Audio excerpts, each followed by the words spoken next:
As crianças elas já estão indo lá para o culto delas.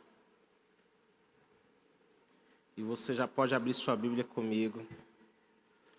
No Evangelho de João, capítulo 4.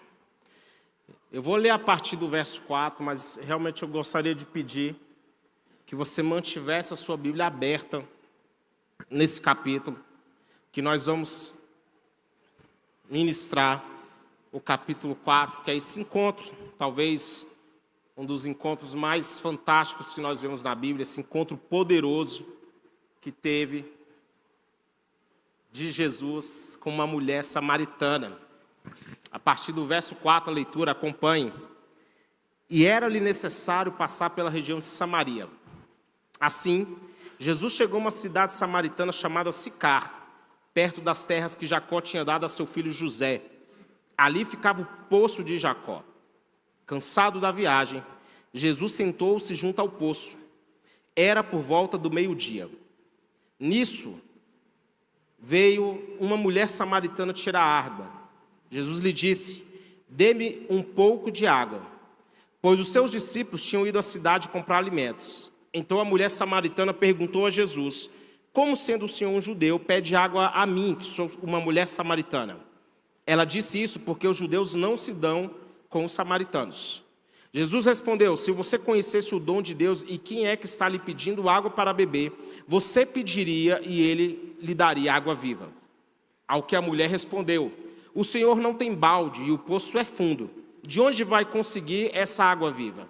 Por acaso o Senhor é maior do que Jacó, o nosso pai, que nos deu o poço do qual ele mesmo bebeu, assim como seus filhos e o seu gado? Jesus respondeu: quem beber dessa água voltará a ter sede. Mas aquele que beber da água que eu lhe der, nunca mais terá sede. Pelo contrário, a água que eu lhe der será nele uma fonte a jorrar para a vida eterna.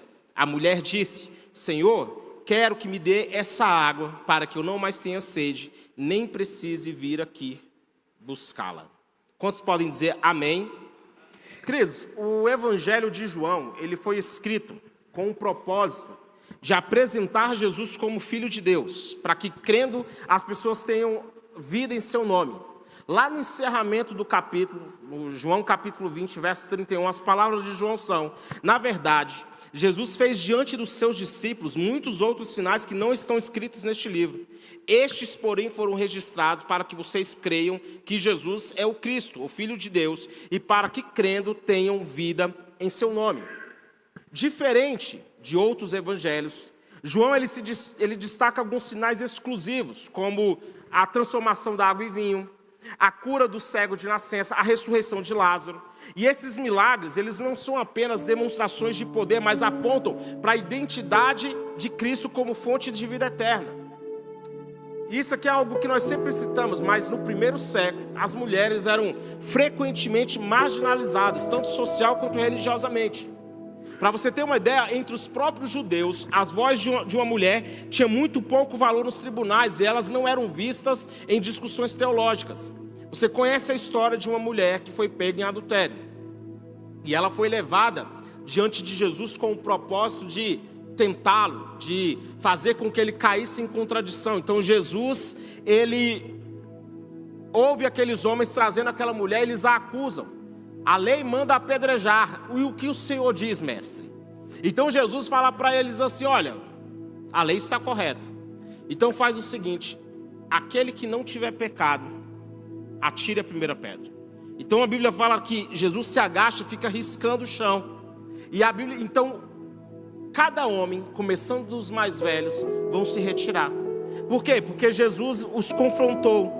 E aí nós temos um outro aspecto que torna esse encontro ainda mais inusitado. Os samaritanos, que por sua vez eram desprezados pelos judeus, justamente devido a essas divisões históricas e religiosas. Os samaritanos eram vistos como um povo miscigenado, misturado, impuro. Então havia um grupo de judeus que não se dava bem com os samaritanos, havia muito preconceito. E nesse cenário, o encontro de Jesus com a mulher é simplesmente escandaloso e revolucionário. Ele está atravessando ao encontrar com aquela mulher barreiras culturais, sociais e espirituais para mostrar que ele tem poder para transformar a vida de qualquer pessoa. Uma mulher que era marginalizada, uma mulher que era excluída, Jesus encontra com ela e dá àquela mulher uma oportunidade de viver uma vida nova. E essa noite eu quero declarar que você vai ter um encontro poderoso com aquele que pode mudar a sua história, que pode ressignificar as suas dores e que pode te dar um propósito. Então ele se encontra com aquela mulher. João capítulo 4, os versos 4 e 6 diz assim: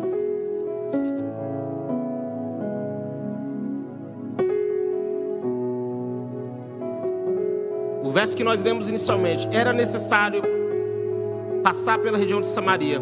Jesus chegou a uma cidade samaritana chamada Sicá, perto das terras que Jacó tinha dado a seu filho. Ficava ali um poço. Então o primeiro momento é esse, que Jesus, ele decide que era necessário passar por aquela cidade. E o texto enfatiza um ponto interessante. Nessa versão que nós lemos, já deixa na tradução mais para facilitar o nosso entendimento. Em outras traduções vai dizer que sim, que era na hora sexta, ou seja, ali por volta de meio-dia, o horário que aquela mulher decidiu ir tirar a água do poço. E isso não era um horário usual. O horário comum para fazer isso era justamente pela manhã ou no final da tarde, que você imagina o calor que era. Nós estamos aqui em Brasília, né? Aqui nós temos a gente brinca muito com a temperatura de Brasília, que de manhã você está congelando. Se você sair de casa sem um casaco, você fica morrendo de frio. Mas dali por volta de 10 horas lá, você já está morrendo de calor. Não é assim? Mais ou menos? Agora imagine num clima como era o clima ali em Israel. Um clima muito mais árido, muito mais seco. Então aquela mulher, ela vai nesse horário. Por quê? Porque ela queria evitar ser vista. Ela queria evitar a presença de outras pessoas. Então aquela mulher vai até o poço justamente com isso em mente. Eu não quero ser vista, eu não quero ter encontros, eu não quero esbarrar com ninguém. Às vezes nós estamos assim, você não quer esbarrar com ninguém. Aí você esbarra com alguém, né? Aquela coisinha. Jesus a encontra justamente nesse momento, mostrando que ele vai sim ao encontro daqueles que a sociedade evita. Lucas capítulo 19, verso 10 diz: porque o Filho do Homem veio buscar e salvar o perdido. Mesmo quando nós tentamos nos esconder, Jesus ele nos encontra. E ele atravessou barreiras para alcançar aquela mulher. Às vezes, querido, o que nos faz querer nos esconder? O pecado. O que nos faz não querer ser visto? Aquilo que nos envergonha. Nós carregamos muitas coisas que por vezes nos faz agir dessa maneira. Eu vou evitar. Charles Spurgeon, ele é uma referência de pregação. Ele fala que Cristo nunca perde a oportunidade de alcançar um pecador, mesmo nos lugares onde ninguém espera encontrá-lo. Mesmo quando nós tentamos nos esconder, Jesus nos encontra. A Bíblia vai falar no Salmo 34, verso 18, que perto está o Senhor dos que têm o coração quebrantado, Ele salva os de espírito oprimido. Muitas são as aflições do justo, mas o Senhor de todas a livra. Olha o que Jesus vai falar: qual de vocês é o homem que, possuindo 100 ovelhas, perdendo uma delas, não deixa no deserto as 99 e vai em busca da que se perdeu até encontrá-la? E quando a encontra, põe-na sobre os ombros, cheio de alegria, e indo para casa, reúne amigos, vizinhos, dizendo: alegrem-se comigo, porque eu já achei a minha ovelha perdida. Digo a vocês, assim haverá mais alegria no céu por um pecador que se arrepende, do que por 99 justos que não necessitam de arrependimento. É interessante que Jesus, ele tem os seus olhos para os aflitos, para os desprezados, para os perdidos, para aqueles que a sociedade e a religião não se importam.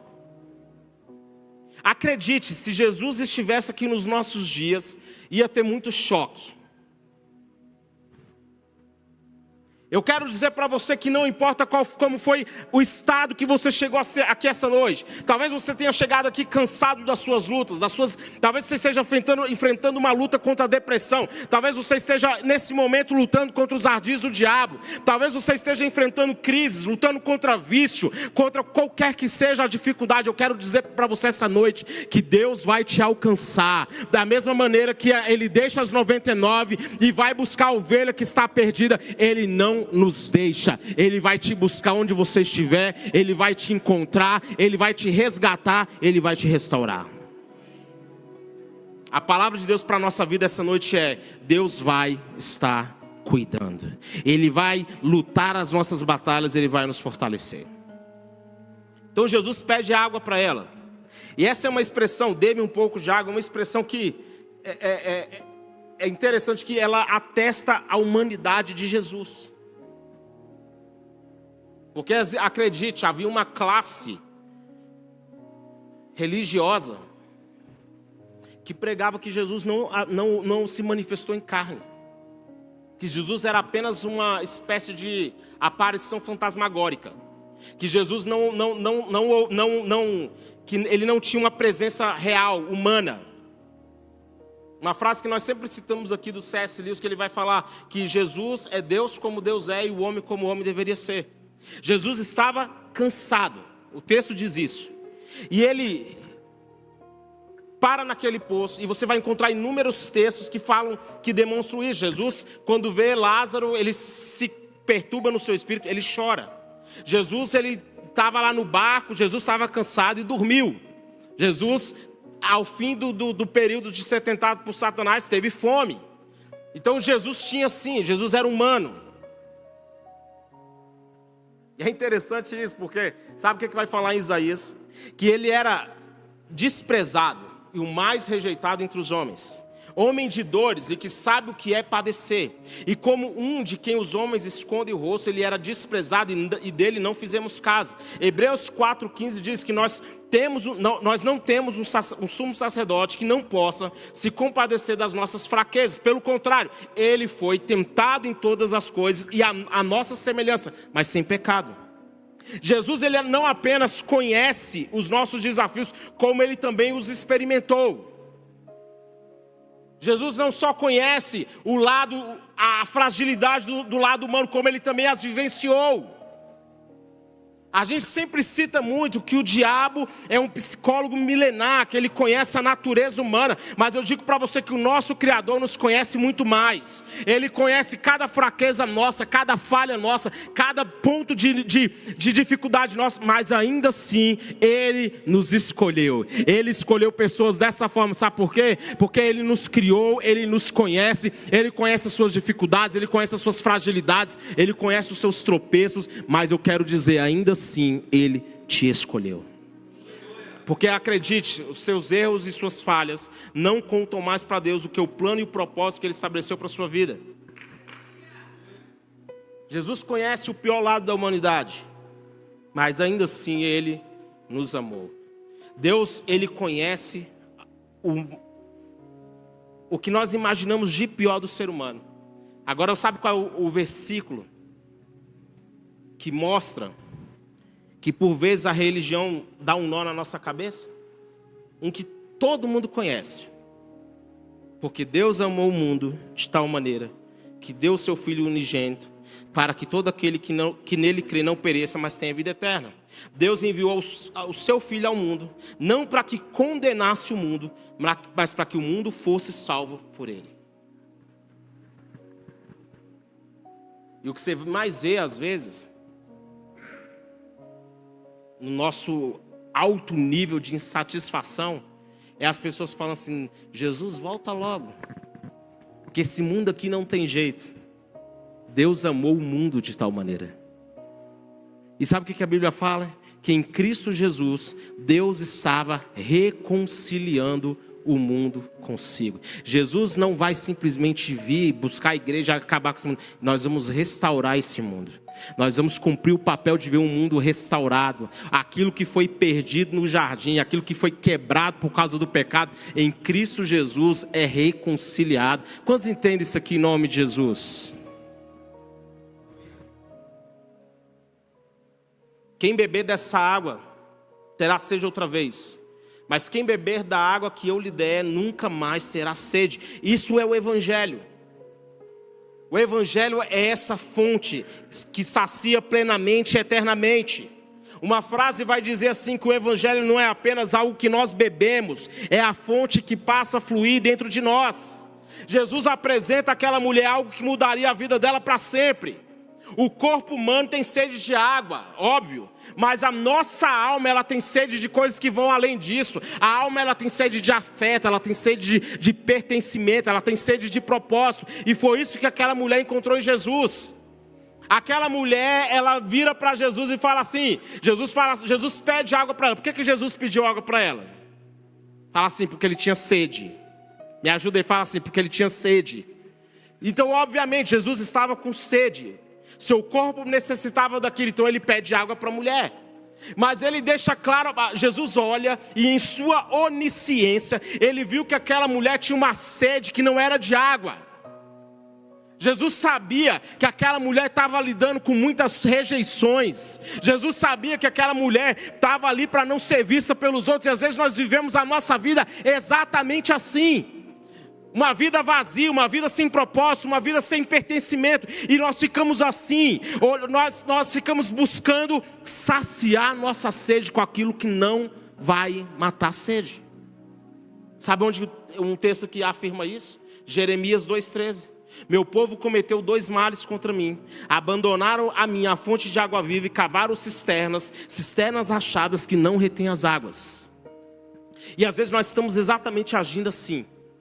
Nós não encontramos em lugar nenhum e ficamos cavando cisternas rachadas que não vão reter. Sabe por quê? Porque nada na vida de uma pessoa vai conseguir preencher aquilo que somente em Deus ela pode encontrar. Não existe nada na vida de uma pessoa que possa preencher o significado que nós encontramos em Cristo Jesus. Por isso que Jesus fala para ela, a água que eu te der para beber, você não vai tornar até sede. A água que você me der aqui vai saciar o meu corpo. A água que eu tenho vai te dar propósito, vai te dar um motivo para viver, vai te encher de significado. Eu profetizo isso sobre a sua vida nessa noite. Você vai encontrar a fonte de água viva. E se você tem vivido uma vida vazia, uma vida sem significado, uma vida sem propósito, hoje você vai se encontrar com aquele que vai te dar o propósito para viver. Muitos de nós acabamos por buscar respostas e propósitos, hoje nós não vamos encontrar. Mas fala assim para o seu irmão, levanta a mão para ele e fala assim, hoje você vai se saciar com a fonte de água viva.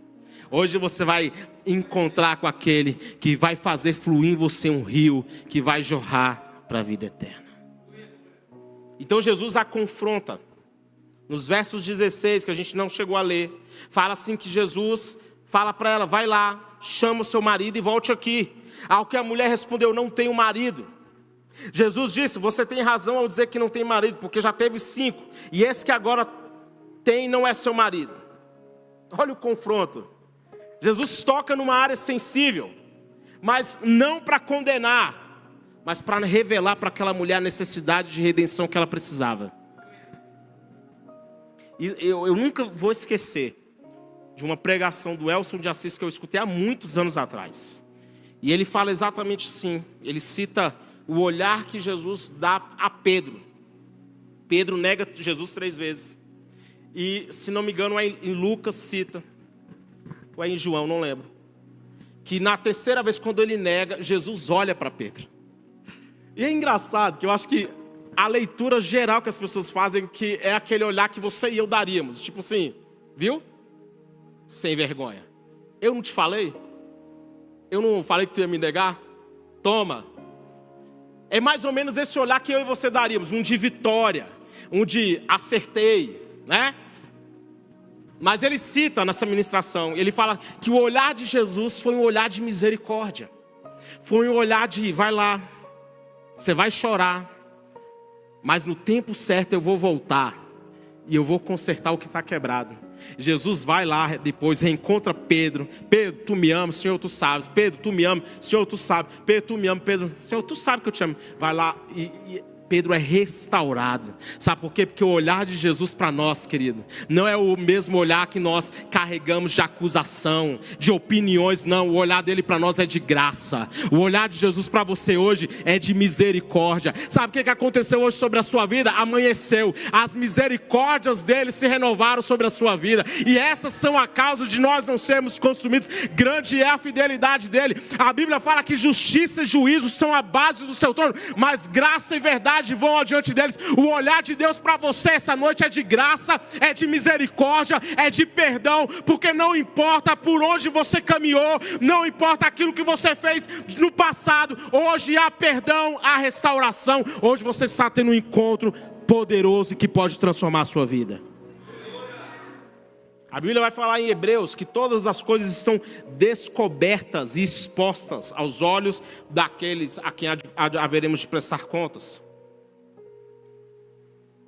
John Wesley, ele tem uma frase que ele diz assim, que a graça de Deus nunca nos deixa onde estamos. Ela nos confronta para nos transformar. Jesus livrou a mulher encontrada em adultério de ser apedrejada, sim ou não? Livrou a mulher, sim ou não? Livrou. Mas qual foi a frase de Jesus para ela? Quando Jesus a dispensa, Jesus não a dispensa com a palavra assim, Jesus pergunta para a mulher, cadê os teus acusadores? Mas a palavra de Jesus para ela é exatamente essa que o bispo acabou de citar. Vai e não peques mais. Jesus não simplesmente ignorou o erro daquela mulher. Jesus deu uma direção para ela. Quantos entendem essa direção? Não é simplesmente, escapou, hein? Tá tudo certo, continua lá. Sua vida tá certa. Não. Jesus mostra para aquela mulher que a vida dela precisava ser corrigida a partir dali. Então vai e não peques mais. Vai lá e muda suas atitudes. Vai lá e muda a sua rota. Vai lá e muda suas escolhas. A frase vinde como estás não está na Bíblia. Fala para o seu irmão, não está na Bíblia. Mas ela carrega, obviamente, um aspecto verdadeiro.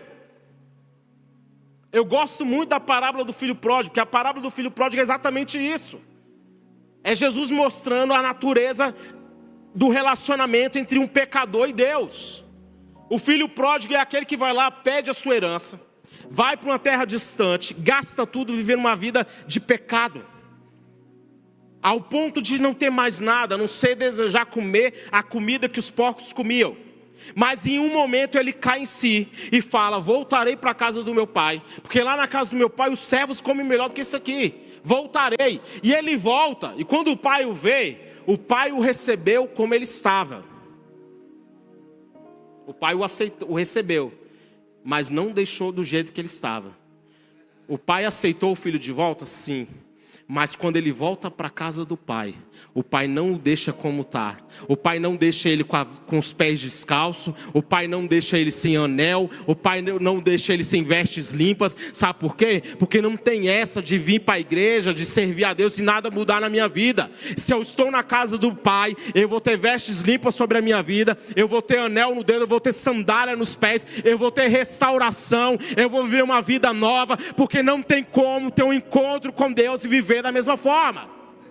Ele volta para a casa do pai, e no lugar que ele volta, quando ele encontra com o pai, a vida dele é restaurada. Você pode profetizar isso para alguém? Falar assim, a sua vida vai ser restaurada. Não vai ficar do mesmo jeito. Não vai ficar na dívida, não vai ficar na escassez, não vai ficar no ciclo de improdutividade, não vai ficar com o casamento fracassando, não vai ver os filhos se perdendo. Vai ter mudança, vai ter transformação, vai ter milagre em nome de Jesus.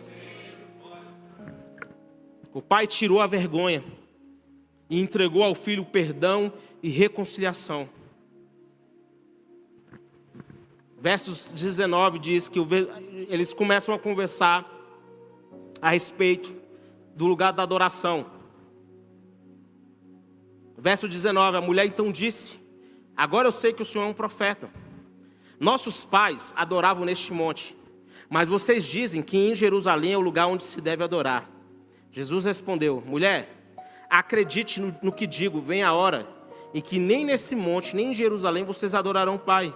Vocês adoram o que não conhecem, nós adoramos o que conhecemos, porque a salvação vem dos judeus. Mas vem a hora, e já chegou, em que os verdadeiros adoradores adorarão o Pai em espírito e em verdade, porque são esses o que o Pai procura para seus adoradores. Adorar é viver com o coração transformado, e não apenas cumprir rituais.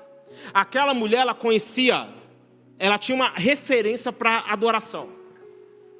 Como muitos de nós hoje temos. Qual que é a nossa referência para adoração? As músicas, pastor. Não é? Essa música é de adoração. E nós temos isso como uma referência. Coloca aquela música mais, né? Aquela coisa mais lenta, tal. Essa música é de adoração. A outra é de celebração. Ela tinha um ponto de entendimento sobre adoração. Ela vira para Jesus e fala: nossos pais adoravam nesse monte, mas vocês dizem que em Jerusalém é o lugar que se deve adorar. O que ela conhecia sobre adoração estava apenas em ritos religiosos. O que ela conhecia sobre a adoração se limitava apenas a isso. Jesus então mostra para aquela mulher que a adoração não estava ligada ao ambiente, mas sim ao seu estado de espírito. Nós devemos adorar em espírito e em verdade. E a igreja está cheia de gente assim, emocionada, que somente adora se tudo estiver bem, que somente agradece se tudo estiver bem. Não olha para ninguém não. Mas tem gente que ela é assim. Irmão, pregar, tem gente que acha que tem termômetro, né?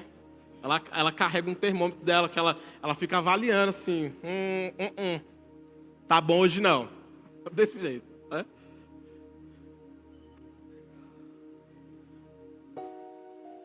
E nós ficamos assim, limitando a nossa adoração, limitando a nossa entrega. Sabe o que Romanos 12:1 diz? Portanto, irmãos, pelas misericórdias de Deus, peço que ofereçam o seu corpo como sacrifício vivo, santo e agradável a Deus, e este é o culto racional de vocês. Porque a adoração não é sobre sentimentos, mas sobre convicção. Não é sobre os momentos, mas sobre o meu relacionamento com Deus. Independente de como estou, eu estou aqui para adorar a Deus.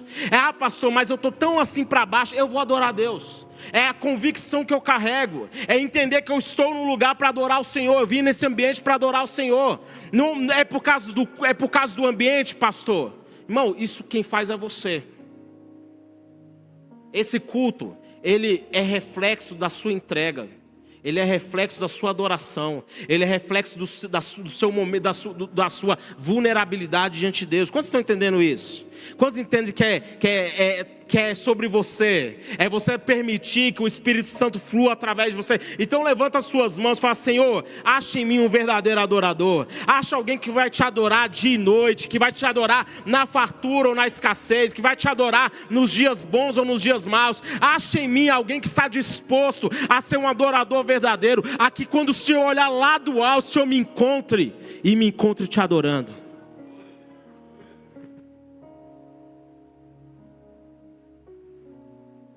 Nos versos 25, a partir do verso 25 diz: a mulher respondeu: eu sei que virá o Messias chamado Cristo. Quando ele vier, nos anunciará todas as coisas. Então Jesus disse: eu sou o Messias, eu que estou falando com você. Jesus se revela abertamente a uma mulher desprezada pela sociedade. A mulher samaritana, ela foi uma das primeiras pessoas a ouvir a declaração de Jesus abertamente a respeito de quem ele era. Uma mulher estrangeira e rejeitada. Isso mostra, sabe o quê? Como a graça de Deus trabalha. Porque quando a nação de Israel estava invadindo Jericó, uma mulher, uma prostituta chamada Raabe, foi poupada. Uma mulher chamada Ruth, que se apegou à sua sogra, entrou para a genealogia de Jesus. Por quê? Porque a Bíblia está o tempo todo nos ensinando a maneira como Deus trabalha. Porque Deus pega de fato, querido, as coisas loucas do mundo, as coisas que são assim, que nos deixam assim, não, Deus não vai fazer desse jeito. Ele vai lá e mostra que Ele não trabalha segundo os padrões da religião. Para os judeus, Jesus foi mais cauteloso ao se revelar quem ele era. Por quê? Porque eles esperavam um Messias político, um Messias guerreiro.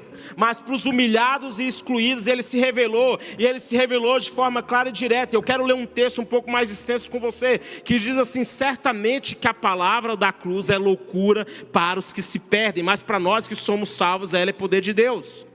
Porque está escrito: destruirei a sabedoria dos sábios e aniquilarei a inteligência dos inteligentes. Onde está o sábio? Onde está o escriba? Onde está o questionador deste mundo? Não é fato que Deus torna louca a sabedoria desse mundo?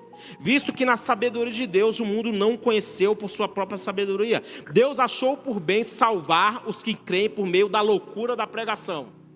Olha esse texto.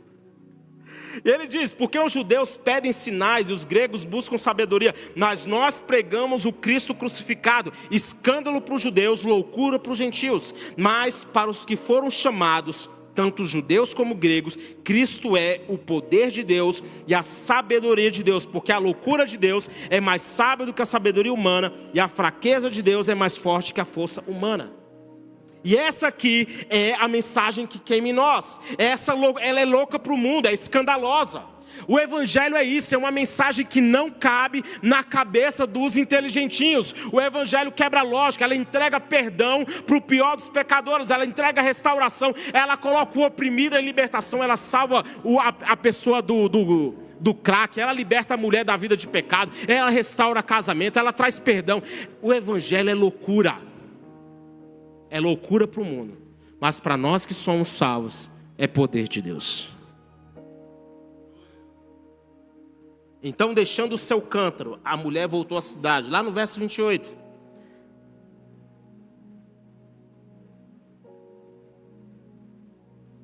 Quanto a mulher, deixou o seu cântaro, foi à cidade e disse ao povo: venham comigo e vejam um homem que me disse tudo que eu já fiz.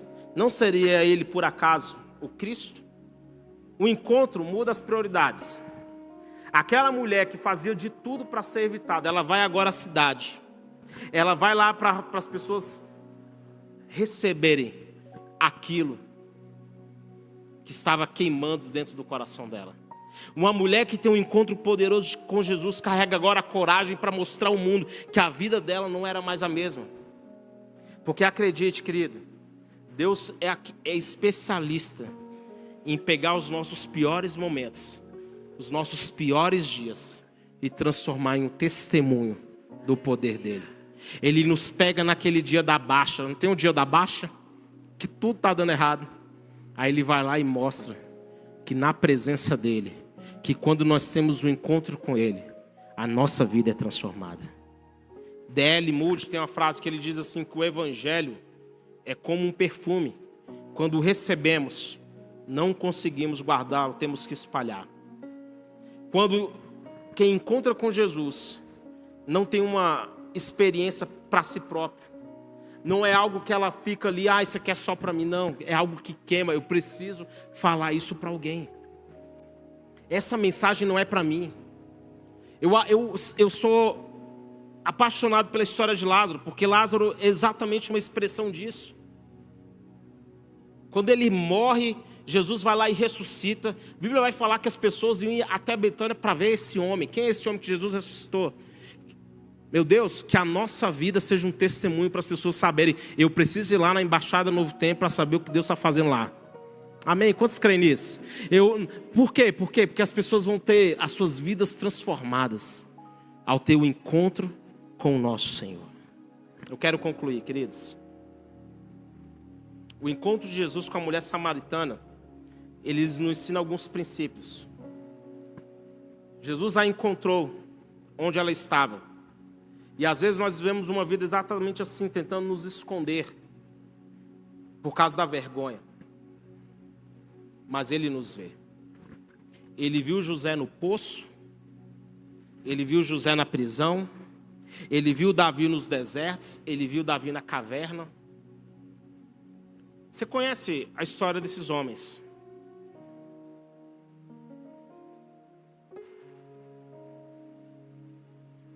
E hoje nós pregamos sobre eles, contamos as histórias deles, mas são homens que experimentaram o fundo do poço. São pessoas que enfrentaram momentos difíceis. São pessoas que passaram por situações que hoje nós ficaríamos chocados de ver, sim ou não? Né? Ficaríamos chocados de ver essas coisas, saber que um homem foi jogado num poço. Um homem foi vendido pelos próprios irmãos. E para não parecer que a coisa podia ficar pior, foi parar como escravo na casa de uma pessoa. Aí a mulher do homem se engraça com ele e ele vai lá e vai parar na prisão. Veja o fundo do poço que foi a vida de José. Mas aquele homem, ele entendeu em algum momento da sua história, a percepção dele foi totalmente transformada, porque o menino que saía empolgado, contando seu sonho para o seu pai, para o seu irmão, eu vi o sol e as estrelas se curvando diante de mim, alguém que era tão entusiasmado em contar o que aconteceu, agora está vivendo uma vida totalmente contrária. E isso aqui é algo que nos acontece sempre. Eu posso dizer aqui que eu recebi inúmeras palavras de promessa maravilhosa. E aí a vida levava para outro caminho. Aí você falava assim, rapaz, não está batendo não. É os caminhos que Deus usa. Mas eu tenho certeza que não é só eu. Tenho certeza que cada um tem aqui, pastor, Deus falou algo para que fazer na minha vida. Mas não está parecendo que eu estou indo para essa direção. José foi isso. Mas chega um momento quando Deus decide tirar ele daquela prisão e o faz se apresentar diante de Faraó. E ele se apresenta, e ele traz a resposta, ele vira a solução, é colocado numa posição que acima dele, somente, que o Faraó vai falar assim, eu sou maior que você somente quando eu sentar no trono, fora isso, é você que manda. E aí não para aí, irmão. Deus dá a oportunidade para ele fazer o bem. Porque ele encontra os seus irmãos não o reconhecem. E a palavra que ele vai dar para os seus irmãos é assim, o mal que vocês intentaram contra mim, Deus transformou em bem. Eu quero dizer para você que não importa qual tem sido o cenário que você vive hoje, para onde você sente que os seus caminhos estão te levando, qualquer coisa que você esteja vivendo, Deus vai pegar e vai transformar em bem. Qualquer que seja a circunstância que você está vivendo, Deus vai usar isso para fazer o melhor, para cumprir a boa, a perfeita e agradável vontade dEle, porque Ele vai fazer com que todas as coisas cooperem para o nosso bem. Ele nos revela a verdadeira fonte da vida, porque em nossa busca de propósito e satisfação, nós nos tornamos presas fáceis dos prazeres momentâneos. Cristo, Ele é a fonte de água viva. Eu citei o texto de Jeremias. Às vezes essa necessidade que nós temos de encontrar algo que nos preenche. O mundo está cheio disso. De pessoas vivendo uma vida tão louca. Mas o que resta é o vazio. Ele expõe as feridas. Ele fala para aquela mulher, ele expõe para aquela mulher o seu lado, o problema que precisava ser tratado. Sobre os maridos. E há muitos de nós assim andando por aí com feridas abertas, sangrando as nossas dores sobre pessoas. Mas hoje, você fala para o seu irmão assim, hoje você vai receber o toque do Espírito Santo. Ministra sobre ele, fala assim, hoje o Espírito Santo vai te pegar. E ele vai te curar, você vai ver intervenção divina, você vai ver milagres na sua vida. Eu quero que você se coloque de pé comigo, por gentileza. Ele transforma a nossa adoração. Porque adorar, querido, não é simplesmente aquilo que eu canto, mas sim aquilo que eu estou disposto a viver. Eu não adoro por causa de como eu estou, mas por causa de quem eu sou em Cristo. Adoração não é por causa de como eu estou, mas sim por causa de quem eu sou em Cristo. Eu sou filho de Deus. Eu sou co-herdeiro em Cristo. E aquela mulher, ela se transforma numa testemunha. Isso aqui é algo que eu sempre reflito. O que a nossa vida vai contar? Porque eu tenho convicção de algo. Isso aqui é uma verdade que queima no meu coração. Minhas lutas, elas não falam somente sobre as minhas limitações e sobre as minhas impossibilidades. Mas elas também falam sobre o Deus, sobre a grandeza do Deus que eu sirvo. E eu posso te contar muitos testemunhos. Eu posso dizer para você de muitas vezes que foi a mão dele que nos resgatou, que nos guardou e que falou assim: vou te fazer andar um pouquinho mais. O mais importante não é o que fizeram com você, mas o que você fez com aquilo que fizeram com você. Essa foi a escolha de José. Essa foi a escolha de Davi, quando, na opção de encerrar a perseguição, ele tinha a vida de Saul nas mãos. Ele tinha a vida de Saul nas mãos. E ele podia muito bem encerrar a perseguição. Se você lesse na Bíblia, falando que, como servos de Davi, como os companheiros de Davi falaram para ele, Deus está te entregando Saul nas mãos. E se Davi desse cabo de Saul, naquela oportunidade, você e eu leríamos isso hoje e não ficaríamos chocados. 12 anos sendo perseguido pelo homem, tem um momento lá que Deus pareceu de fato, entreguei nas mãos, vai lá, resolve e acaba com o seu problema. Acaba com o seu perseguidor e agora pode assumir que o reino é teu. Não, sabe o que ele fala? Longe de mim esteja tocar no ungido do Senhor. Ele pegou o pior que ele tinha vivido, e ele falou assim: não é o caminho que eu vou trilhar. Não, a minha escolha não é essa. É a escolha de José. Eu vou me vingar dos meus irmãos. Não, o que vocês fizeram mal, Deus transformou em bem. Todo encontro com Jesus é um encontro poderoso, que transforma a nossa vida e que nos faz agentes de transformação. Feche seus olhos. Eu quero orar com você nesse momento. Uma mulher rejeitada, uma mulher desprezada pela sociedade, mas foi uma mulher a quem Jesus vira para ela e fala assim: eu sou o Messias, eu que falo contigo. Irmãos, isso aqui, por que para uma mulher num poço?